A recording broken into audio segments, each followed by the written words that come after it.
আচ্ছা, তোমাদের কাছে প্রকৃত সাকসেসের অর্থ কী বলো তো? ছোটবেলায় শুনতাম লেখাপড়া করে যে গাড়ি ঘোড়া চড়ে সে।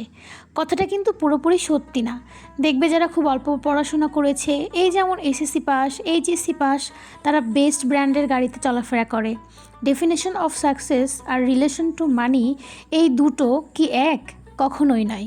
লাইফে ভালো করতে গেলে অবশ্যই টাকার প্রয়োজন আছে, কিন্তু আলটিমেটলি সাকসেসটা একটা স্যাটিসফ্যাকশন, সফলতা তোমার সুখের সাথে সম্পর্কিত। কিন্তু দিন শেষে তুমি যদি সুখে না থাকো, এ জীবনের সফলতা বা টাকার কোনো মূল্যই থাকবে না। তুমি বাড়ি ফিরে দামি একটা ঘর বা রাজকীয় খাটে ঘুমানোর জন্য শুয়ে পড়লে, কিন্তু সারাটা রাত ঘুমই এলো না। তাহলে বিষয়টা কেমন হলো? তুমি অনেক টাকা ইনকাম করছো, কিন্তু তোমার নিজের সাথে নিজের ভালো কোনো সম্পর্ক নেই।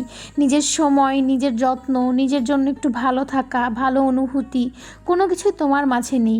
এটা কি জীবন? তোমার অনেক বড় বাড়ি আছে, ব্যাংকে অনেক টাকা আছে, কিন্তু তোমার মধ্যে কোনো হাসি নেই। এটা কি সফলতা? Success is more than money, success is more than property. আমার কাছে সাকসেসের সংজ্ঞা এটাই। আমি এরকম অনেক মানুষকেই দেখেছি যার হয়তো অনেক টাকা আছে, সে নিজেকে অনেক সুখী মনে করে, কিন্তু বিশ্বাস করেন রাতের বেলায় সে ঠিকমতো ঘুমাতে পারে না। এটা আমি কি করে বুঝলাম? কারণ তাদের ভিতরে সবসময় এক ধরনের হতাশা লক্ষ্য করা যায়। সেটা বলতে হয় না, মানুষের চেহারা দেখলেই বোঝা যায় যে সে দিন শেষে কি ভালো আছে নাকি খারাপ আছে। সবার শেষে একটা কথাই বলবো, নিজের মনকে ভালো এবং সুস্থ রাখার জন্য শুধু টাকার পিছনে না ছুটে একটু মনের আনন্দের পিছনেও ছুটুন।